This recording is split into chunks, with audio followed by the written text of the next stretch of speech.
Queer Relation Tips, an IAM Clinic podcast devoted to helping you, the LGBTQ plus community, create the love lives and relationships you crave. Happy Pride! Here at iAm Clinic, we are so thankful for all of you and hope that each one of you has a pride you are proud of this year. Isaac and I love any opportunity we have to engage with our community, and we are finding our Q&A sessions are the perfect way for us to do that. We are thankful for the questions we received and are looking forward to participating in these Q&As more often as we go. Today, we have several questions we know many in our audience will relate to. Let's take a listen.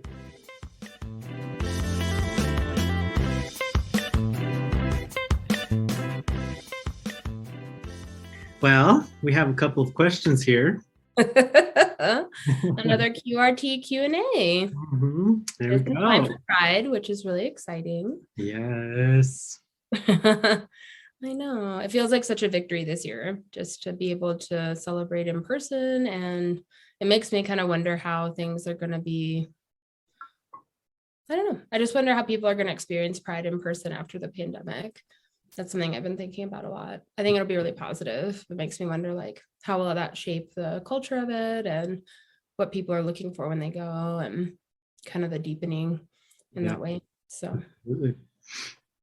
And it fits right in line with this year's theme at iAm Clinic, which is iAmResilient.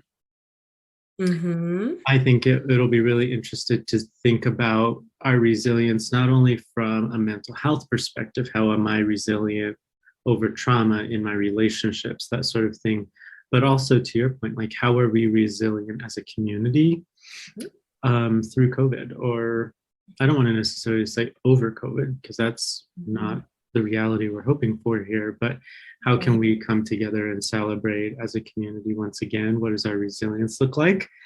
So I'm so excited. Yeah, for sure. Me too. I really am.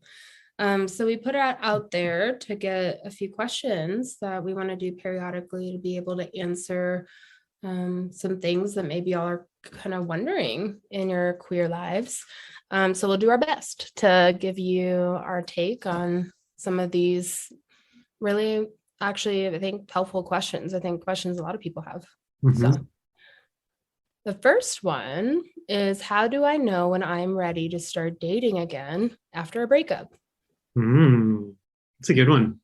You know, I do think that is a very, very sincere question. I believe that there's a lot of erroneous messages out there, like, I don't know, take how long your relationship is, or take how long your relationship was and times it by 2.5, and that's how long it take you to get over that person, or I mean, we have all sorts of ways. Like the best way to get over someone is to get under someone. And I am completely certain that those are not the best mantras to use. Totally agree. I often think that having sex with someone as a way of getting over someone else is actually a way of provoking more pain and sometimes a lot of even physical discomfort. It can leave feelings of betrayal, like you are betraying your ex-partner. It can leave you feeling like you're a fraud, or I think a lot of what I hear, and I've even experienced before, is like serious feelings of infidelity. I'm cheating on my ex-partner, even though I know rationally I'm not.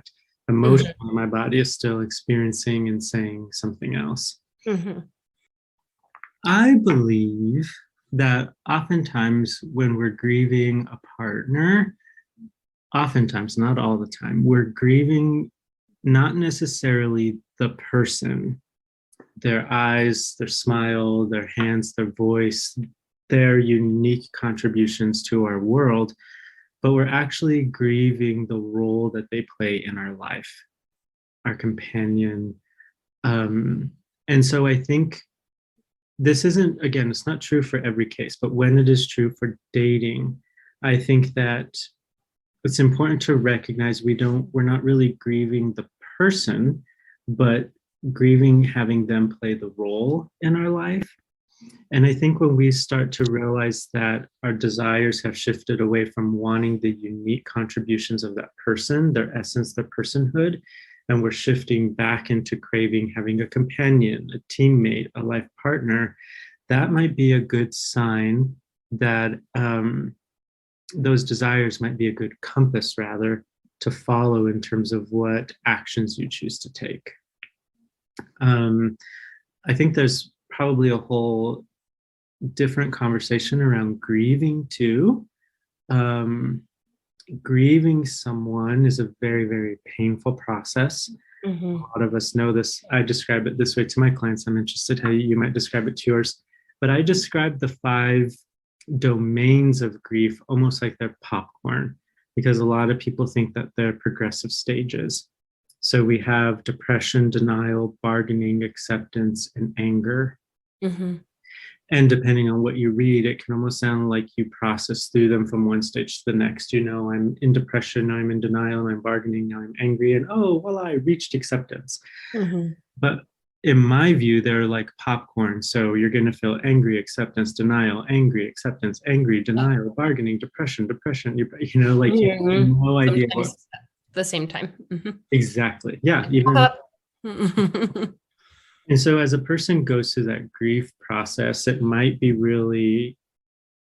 feel comforting to reach out to someone new, to have a rebound as a way of mitigating or medicating the grief. And I definitely don't think that's a sign that it's time to start dating again. Mm-hmm. I have found, and I've gone through several very painful breakups, and I've even lost someone who's very, very dear to me, my Aunt Sarah. And I realized that the most painful part of grief for me, and it's been true for a lot of my clients, and it feels like the final stage oftentimes of serious grief, is grieving the hope that you will have that person back.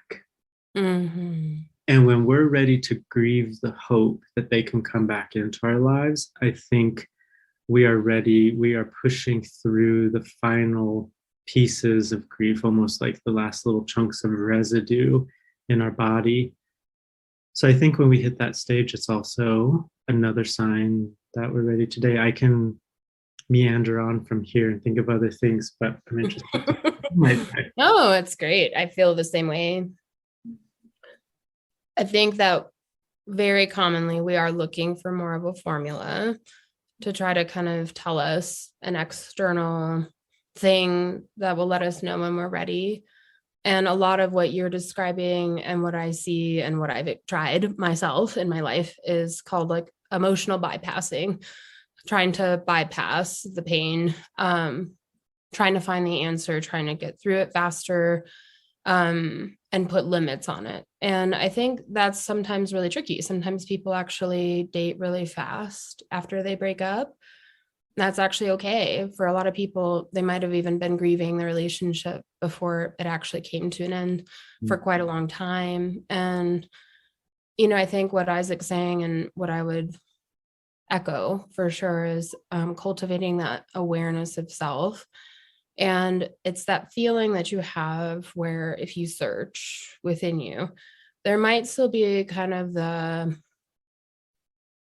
you know, the discoloration of a bruise or like, you know, the elements of a scar from that previous relationship, but it's not as like tender to the touch. It's not as fresh. It's not as new. It's not as shocking.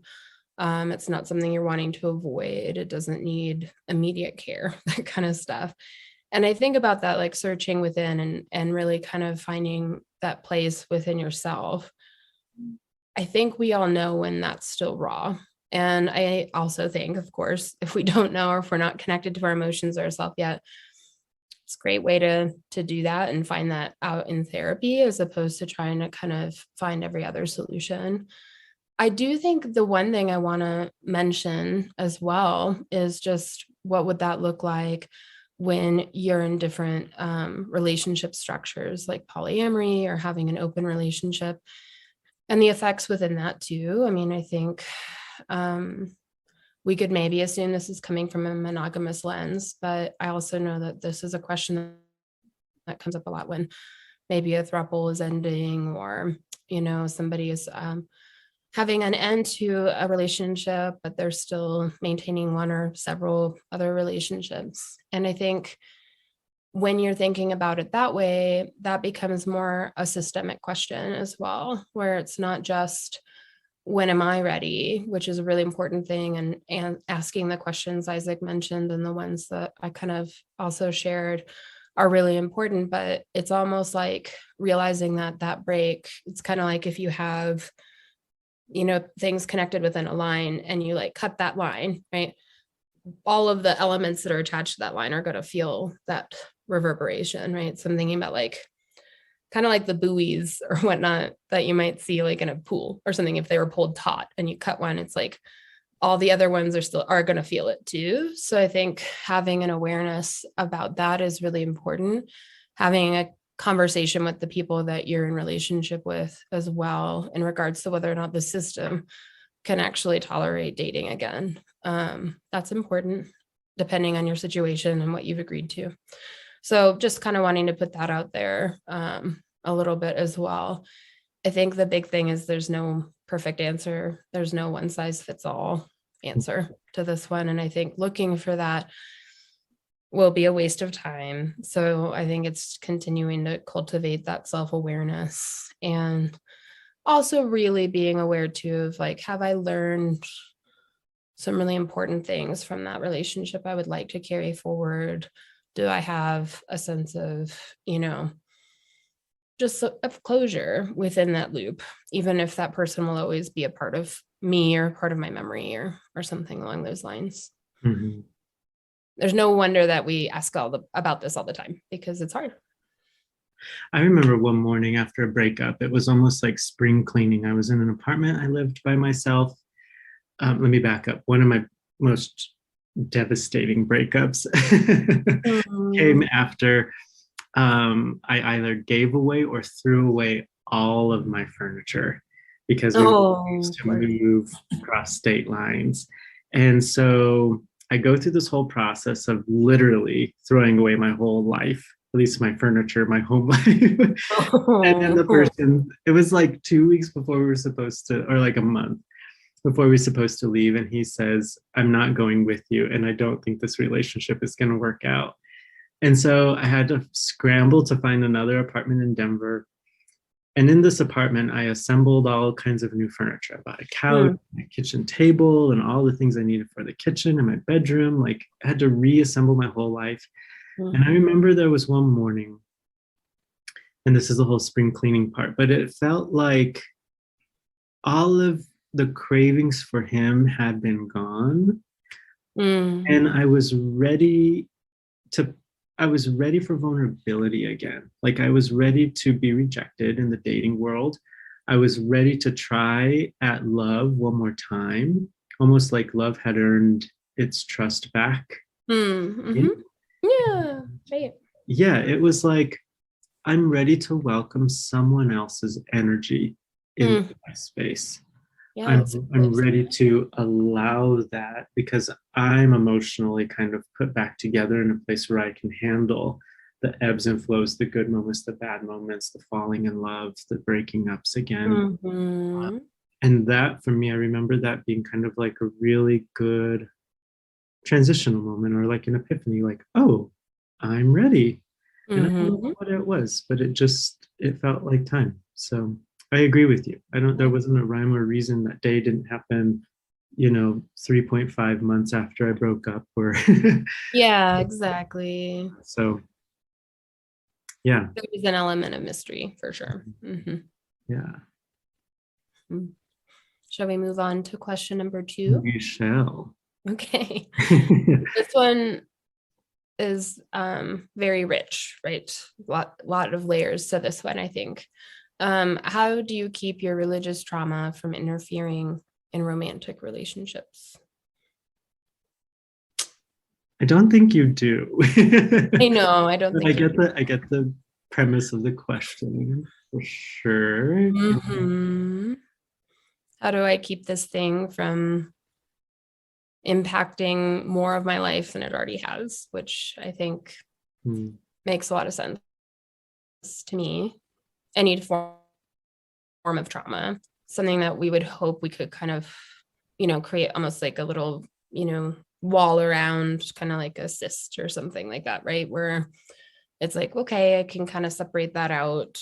I'll just devote some space to it. Maybe it'll keep growing, but at least it won't touch all of these other areas in my life. And yes, I think that it's going to be difficult for us to answer this as fully maybe as I would want. I would imagine for you too, Isaac, only because there's so many different ways and layers behind this that would be very specific to the individuals, plural, right, that are experiencing religious trauma or who's actually in the romantic relationship. So I think I just really want to give some space for that. But I think like most situations, figuring out timing, the growth of your relationship, how much you're vulnerable within that relationship and the timeline in which that's taking place would be a factor in this. I think cultivating a lot of trust is really important for any trauma survivor,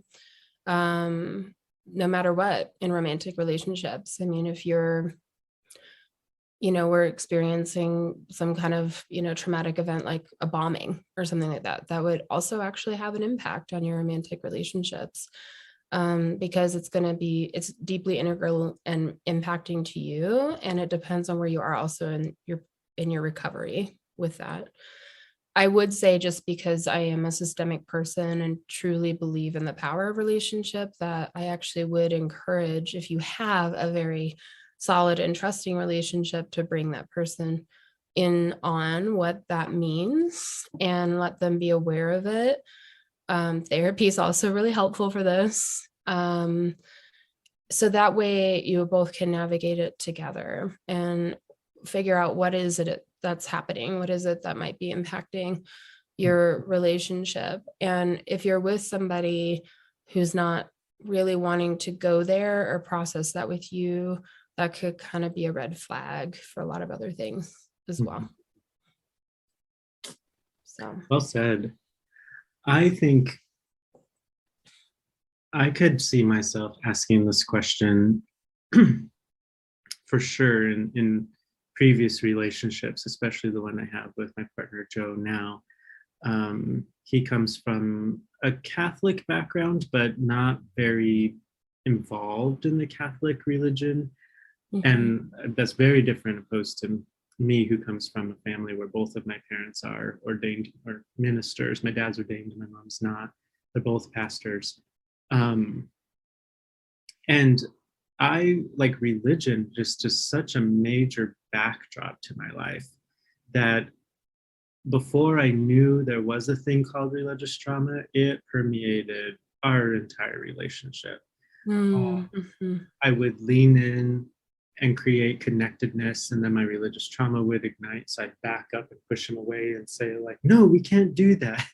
And for my first like 2 boyfriends, we dated for about 5 years, but I never let them call me their boyfriend because that was too much of a commitment. And so I said, we can be best friends, or we can mimic the biblical relationship like David and Jonathan, but we can't be committed, because then when that's official, it's officially a sin. And so my religious trauma definitely interfered with my romantics for an entire decade of my life without my knowing. I definitely get the intention behind this question. I also think, I don't know if you hear this, but when I'm treating someone for anxiety, they often want to keep it a secret from other people, or they talk about it as though it's a burden to other people. And I think a lot of us can feel that way about our trauma of any kind, if it's religious or not. We almost feel like our trauma symptomology is a burden. It's embarrassing. People tolerate it. And so I think that when we ask this question, I'm almost seeing it from 2 perspectives. 1, the resilience, how do I heal from it? But also 2, kind of how do I sequester it so that I'm not a burden to someone? Right. So I just kind of want to throw that piece out there. I agree with Jamie on that first kind of path. How do I demonstrate some sort of resilience? And I would agree. I think it's important to say, yo, I have some religious abuse in my background, and it comes up from time to time. Sometimes I'm triggered in terms of holidays, religious holidays like Christmas and Easter. I'm triggered when my mom wants to pray for me. Sometimes maybe I'm even triggered when we have sex. There's still this old narrative within me. And I want to be completely vulnerable so that when the trigger happens, you know what's going on inside of me.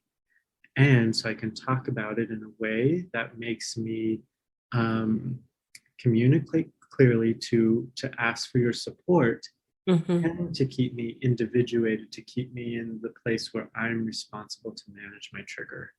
And I can do that. You know, I think some of my narrative would be something like, hey, babe, I need you to know that I'm a little triggered right now. I totally got this. I'm going to need to take a 5-minute break. You wouldn't mind just being here to empathize when I get back, but I'm going to go manage this trigger. And then when we come back in, we can check in. Something along those lines to say, you can be my cheerleader and I'm still going to be on the field catching and throwing the ball. You can't catch it and throw it for me. I've got that covered. I've got all the skills there. But I would like it if you could be my cheerleader. I think this kind of segues to the second route where we want to hide our trauma because we feel like it'll be a burden. I believe that I agree with you. If a person can't join, I don't want to say join in the trauma because that's not what it's not going to articulate how I want to say this, but if a person can't be our cheerleader when our trauma triggers are just in that context, I agree with you. Maybe they're not the best fit, or maybe they can take that as a sign to do some growth work. Yes, exactly. And if they can, and you're still embarrassed or feeling like your trauma is a burden to other people, I think this is a great context to slowly practice vulnerability. I talk about this all the time in the counseling room, on the podcast, but I think we need to start off with the pennies when someone is earning our trust. I'm going to share with you this 1 cent little penny. And if you cherish it and put it in a safe place and you don't abuse me with it, then I'm going to give you another penny. And if you earn all these pennies, then we're going to upgrade to the dimes and the 50-cent pieces. And I think when we're talking about trauma, it's important to let someone earn our trust, but by slowly sharing little pieces so that way we don't freak ourselves out and we build this rapport within the relationship that can support our vulnerabilities and our trauma.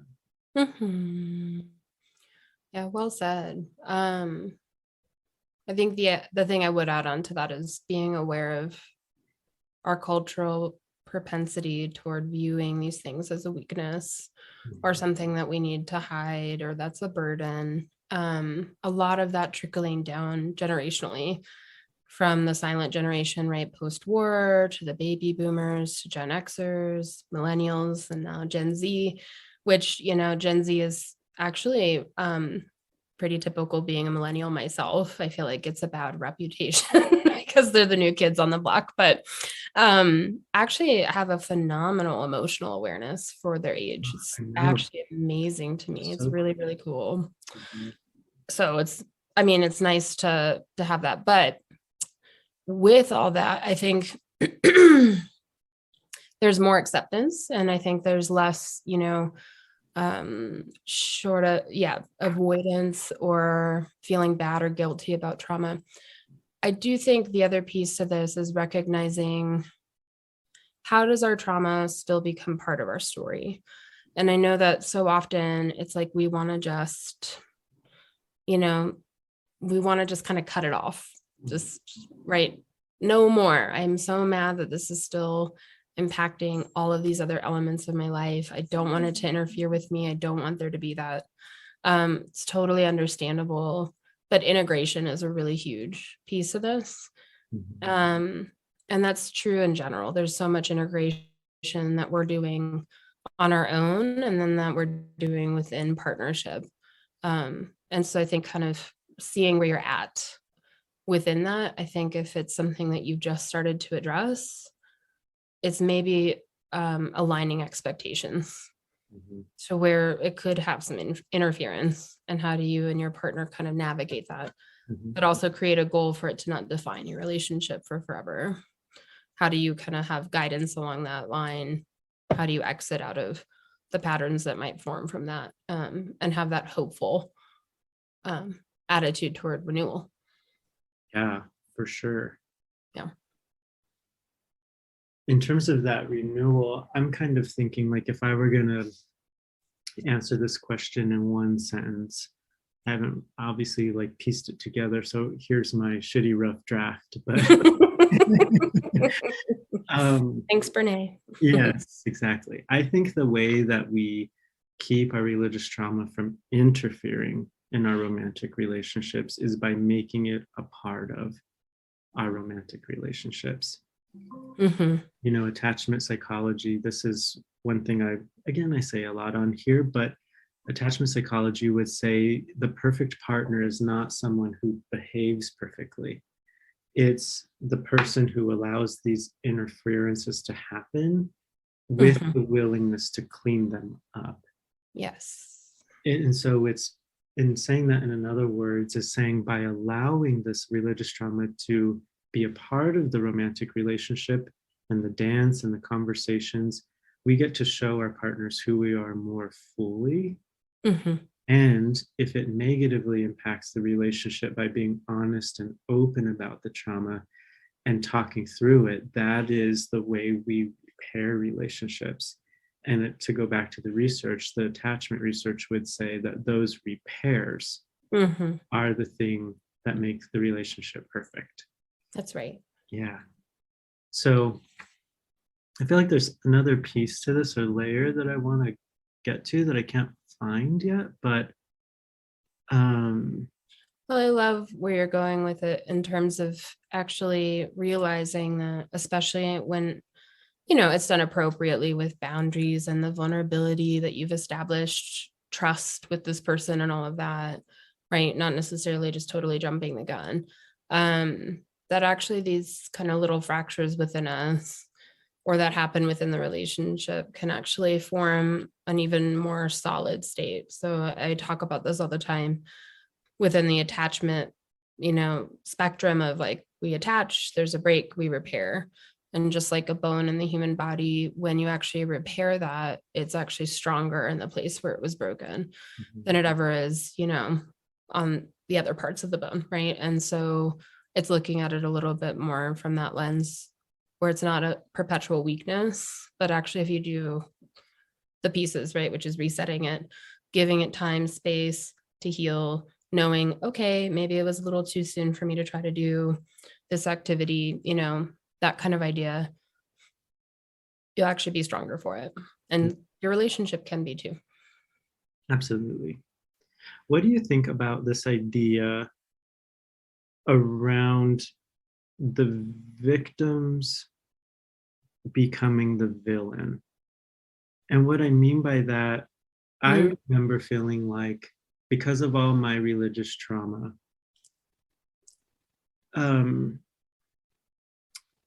whenever I would kind of lean into my relationship with Joe and then recoil because the trauma triggered and I got afraid, I started to instead of being the victim of religious abuse, I became the villain in my relationship.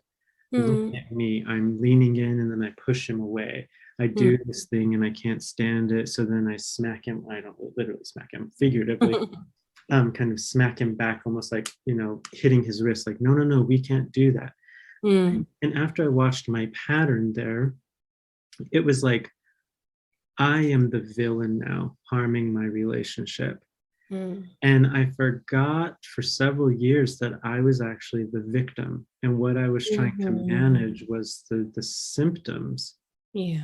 And so I think it's really important for us. This is what I mean maybe by vulnerability. to say there might be a behavioral pattern that comes from, that is a byproduct or symptom of my religious abuse. And let's talk about that, because this comes from being hurt, not necessarily me trying to be a monster, not me trying to create fractures. And so if we can understand that this behavioral pattern is coming from the pain I've endured rather than this manipulative or malicious intent, it keeps us really centered in the place where we can both cherish the symptoms, nurture them, and help repair not only the relationship, but the wounding, as opposed to making a villain out of the person who's been traumatized. Yeah, absolutely. I think another language that I would use for that is parts work, internal family systems, and like, inner child work. There's a lot of different languages for it. Actually, it's very similar, but just different pathways. A lot of times we develop coping mechanisms out of trauma or through childhood that do protect us for a time. As we grow, if we don't reintegrate or kind of navigate through those coping mechanisms or those parts of us that form, they actually often manifest the very thing they're trying to protect us from. So it's kind of like, if I'm afraid of being rejected, and so therefore I will not let anybody in. But that's the absolute kind of part of me that developed. Then the more I get close to someone, the more activated that part of me is going to become. That's like, no, you have to be protected. So you're trying to protect yourself from that part of you is trying to protect you from rejection. But then it's actually kind of causing feelings of rejection because there's loneliness and not being able to actually have that relationship, maybe even feeling bad because you push that person away. So yeah, these are really important things to be aware of. And I think putting it in that language of even kind of the drama triangle, or understanding a little bit of how we kind of navigate, through that, and how we blame ourselves so often, because also when we are younger survivors of trauma, we take on the control, right?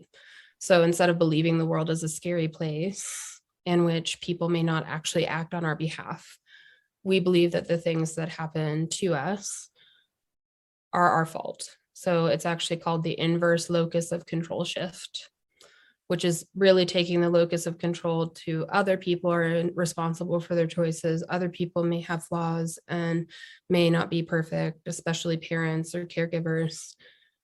That's a really scary thing for a child to believe. So we take it inward and we go, well, if my dad can't be a bad person, right? It's my dad.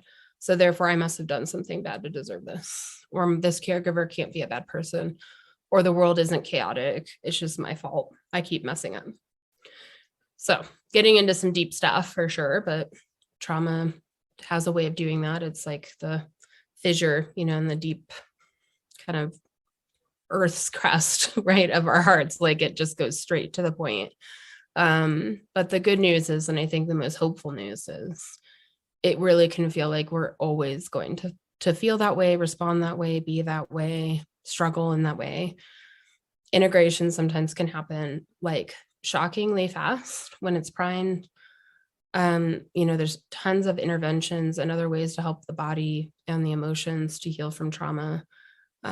So just kind of putting in that hopeful message too, that even though it brings up a lot of stuff, there's a lot of pathways. And I know I personally am perpetually floored by the ability to heal, right? In my own life, and then also watching that through the clients that I work with. It's wonderful.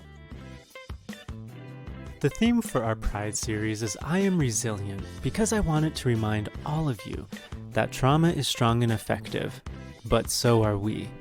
During this Pride season, I hope, sincerely hope, that you take time to recognize your power, your natural talents, your genuine nature, and your ability to create the safety you need. I hope you take care of yourself from the inside out as you celebrate who you are. Happy Pride! Now let's get back to the show. Next question. Yeah, you want to read it? Yeah, sure. Advice for addressing different sexual pasts, like our experiences, number of partners, etc. How do we do that? Mhm. Intentionally. That would be my word for that.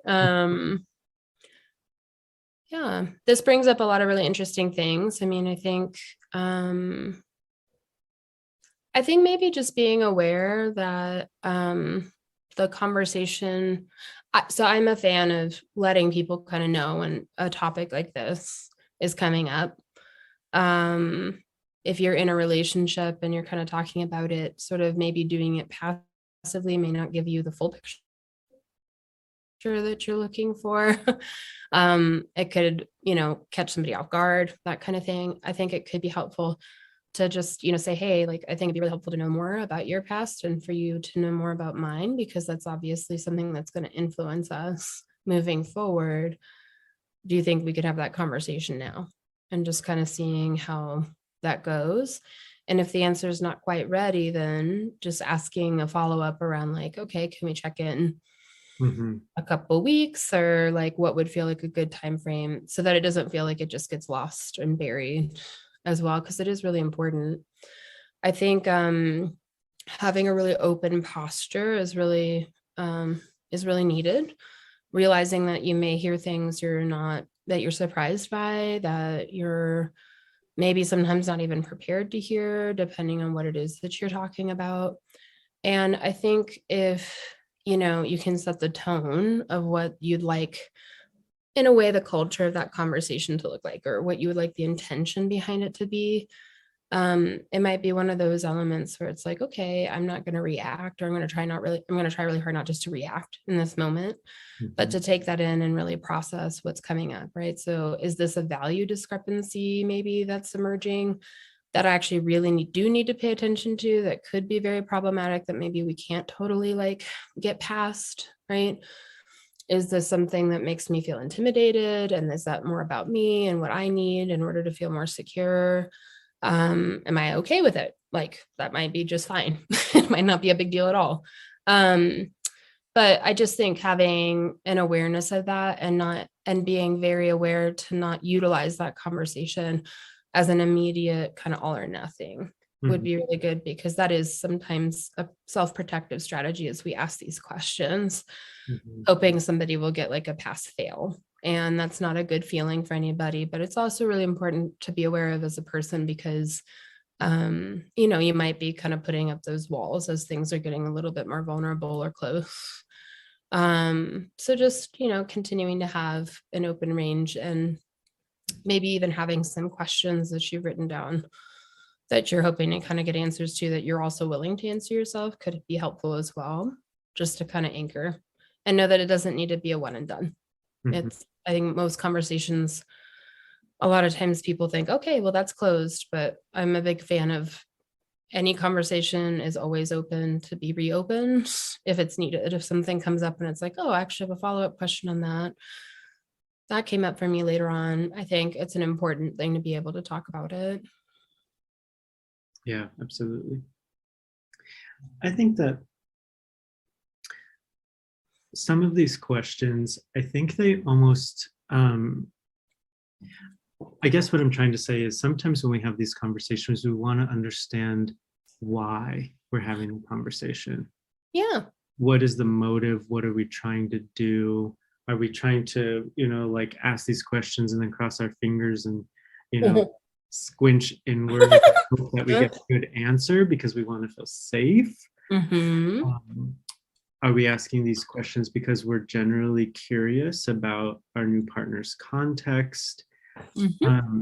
I kind of just want to be cautious with maybe, or highlighting a little bit of mindfulness. Why are you wanting to know some of this information? Because if it's a mechanism of creating safety or security, you might want to hit pause on this conversation and really check in on where your sense of safety and security really do come from with that person, in terms of observing their character.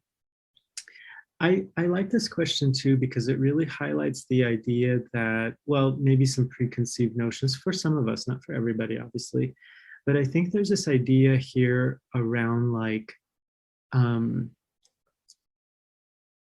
does sex diminish our ability to love full-heartedly? So can I love better if I've only slept with one previous person versus 1,000 previous people? And I think that's kind of an ideological question a lot of us have to grapple with.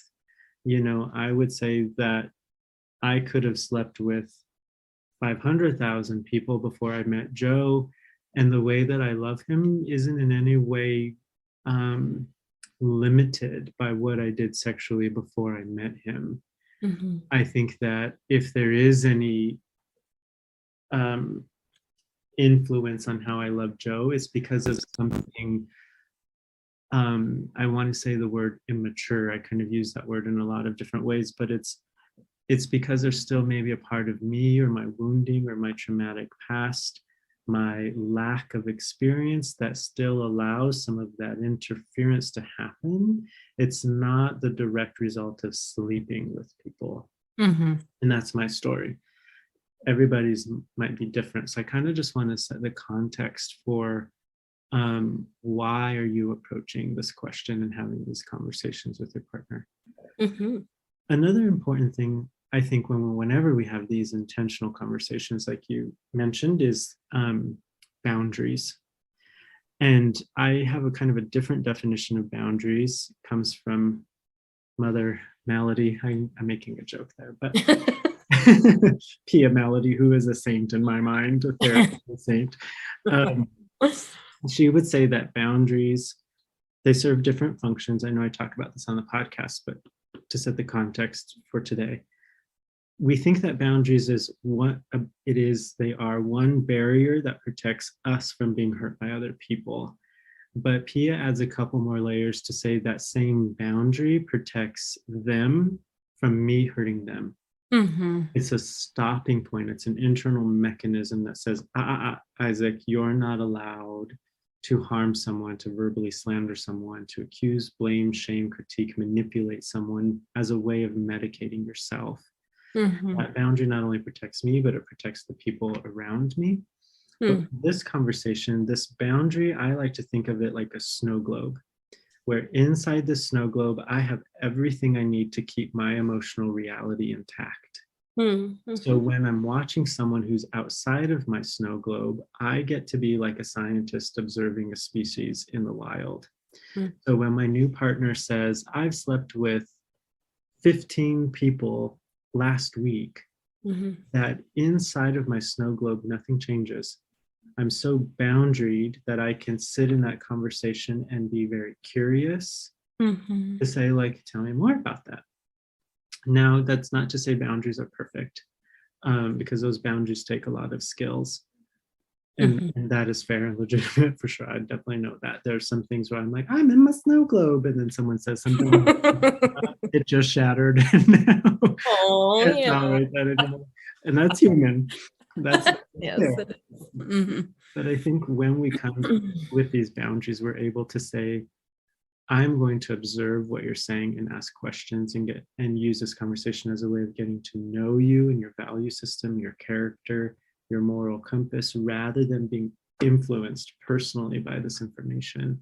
And so I think whatever the intentional conversation is, we might want to hop in our snow globe and watch what happens outside of it, like an observer, rather than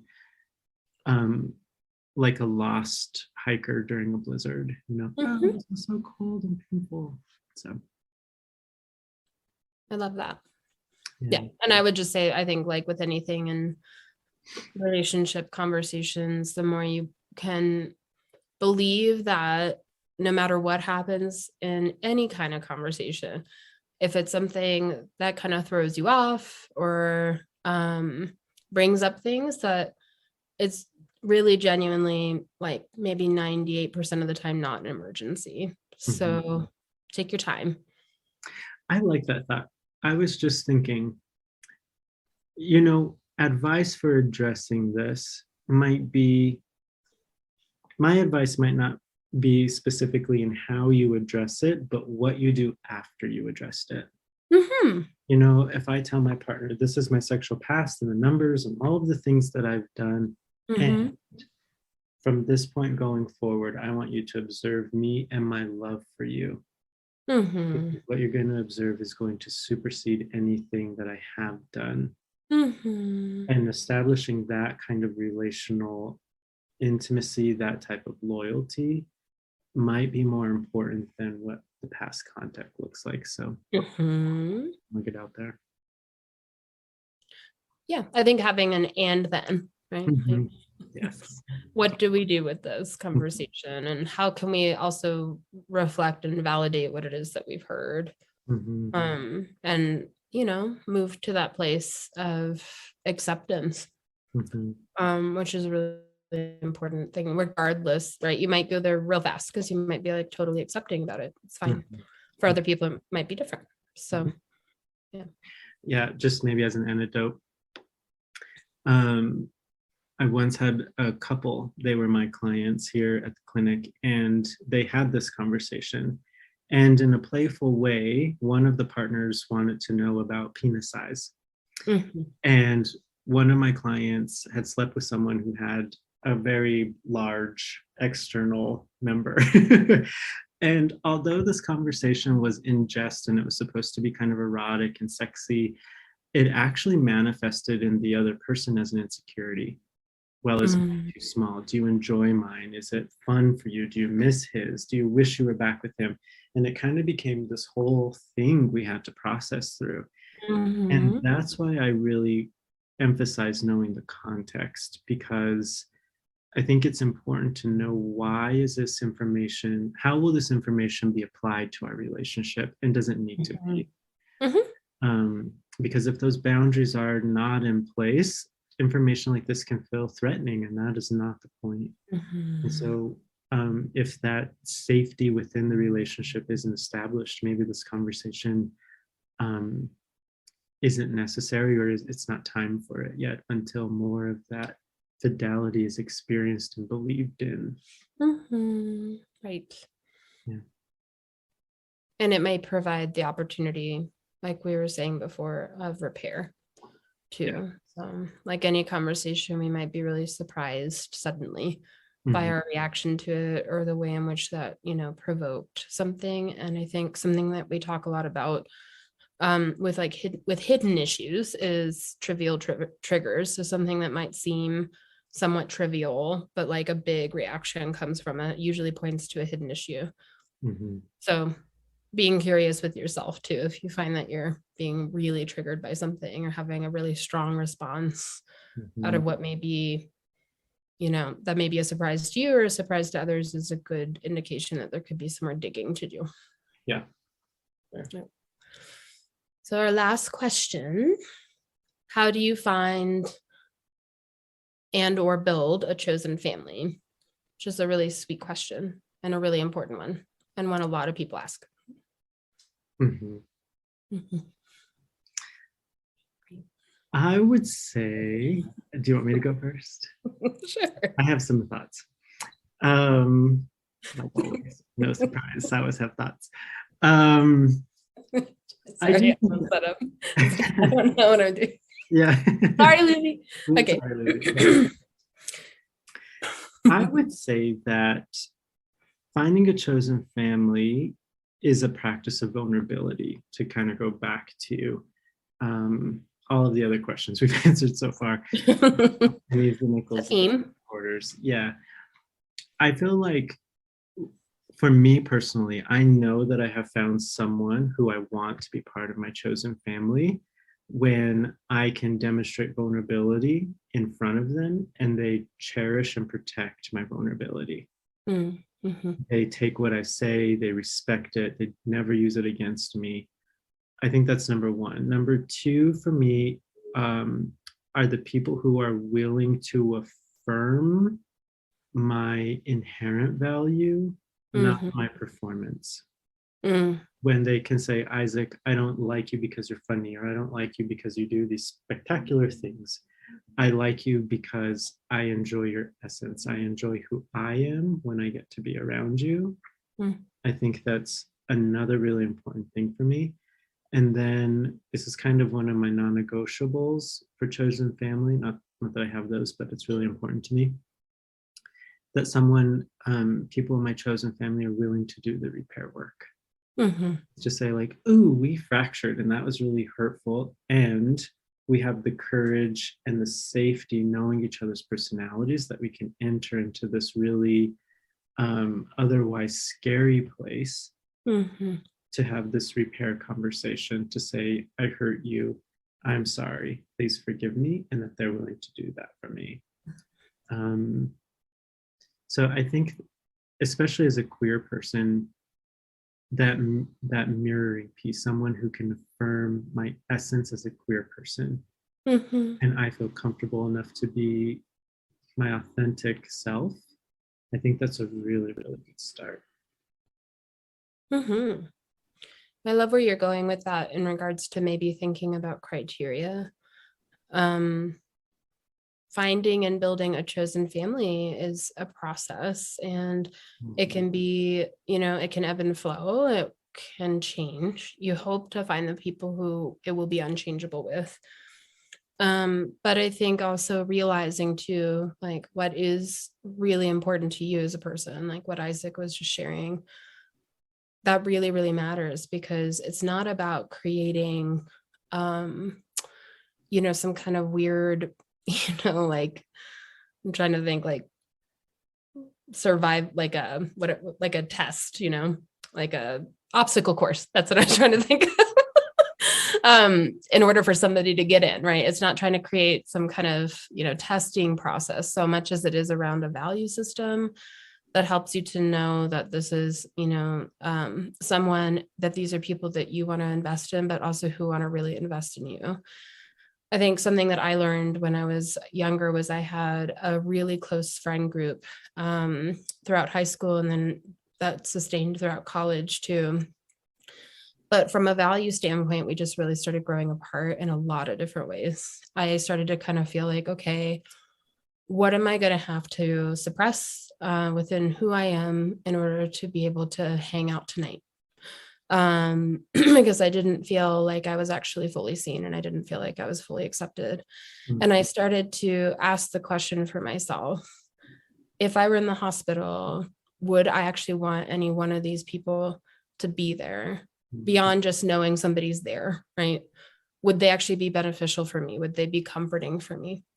And only one person was a yes. That person's still in my life. I'm very thankful for that. But it was the beginning, and that I was a lot younger then, but it was the beginning of starting to cultivate this understanding that I want people in my life that are reciprocal and that are going to be there for me, and starting to kind of develop that sense of an inner circle and having these rings that go out. And it's not like a ladder. It's not like, I'm so high up there that I can choose, who's in or out or whatever. It's literally out of a space of who gets my priority, who gets my attention, who am I going to be there for, essentially like a budget. I mean, not to put too of a, stifling term on it, but like who gets my energy. And I know that if I'm investing energy there, that energy is also being invested back into me.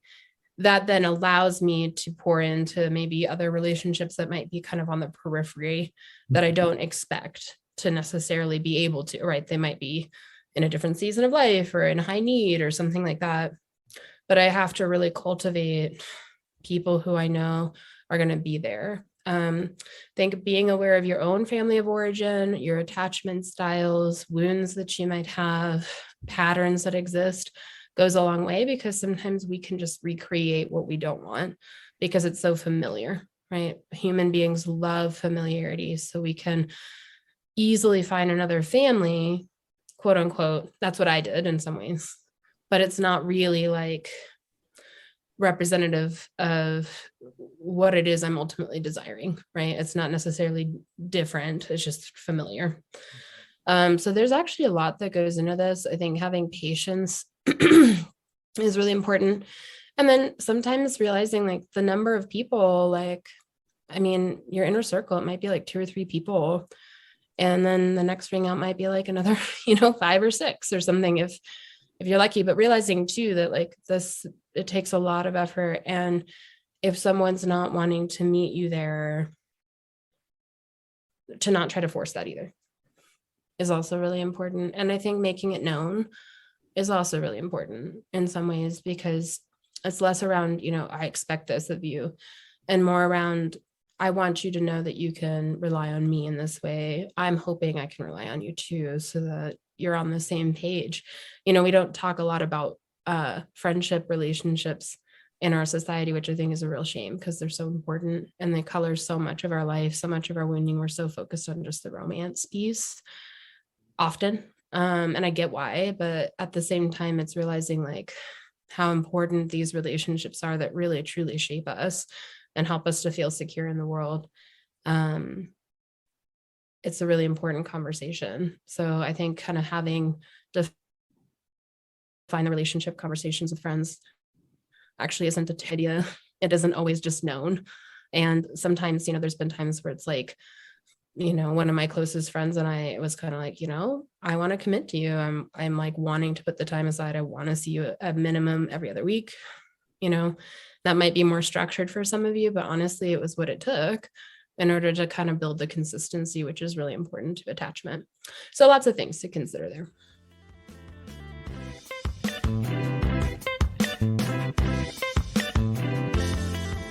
Life is full of all kinds of questions, and we often look for the guidebook or roadmap to figure out how to navigate different situations and also manage our emotions within them. As a queer person, it can feel even more daunting, as so much of our life is defined by the undefined. The freedom to be creative can also bring anxiety as we figure out if we are okay within the world and within ourselves. Often, I talk with my clients about finding their own internal compass and guide system to make sure that they have anchor points to come back to and assess their decisions with. Value-based living is essential for all of us as humans. Even in normative culture, it is so important that we do not bypass the process of establishing our own values and belief systems and how those work collaboratively within the communities we are part of. Working with a therapist or life coach can be so helpful as a partnership to help you further establish these anchor points within yourself. And iAmClinic and iAmCounsel are always here for you. Our goal in these Q&A sessions is to provide some food for thought and to help our community feel more connected and less alone as we all navigate our pathway through life. As you listen to our answers, take what resonates with you and helps nourish your internal value system, and then leave the rest. Our hope is to offer you the grains of wisdom that we have learned as we are navigating life both personally and professionally as queer people, so that our ceiling can become your floor and you can reach even further. Sending each of you the very best, and I hope that you each find a new sense of pride within yourselves this season and an appreciation for the amazing, unique, and wonderful contribution that you are to the world. Queer Relation Tips is a podcast sponsored by iAmClinic, a counseling practice devoted to the LGBTQ plus community with in-person and virtual counseling options available. iAmClinic. Create the love lives and relationships you crave. Find us online on Instagram at LGBTQ_therapy and Facebook at iAmClinic. That's iAmClinic.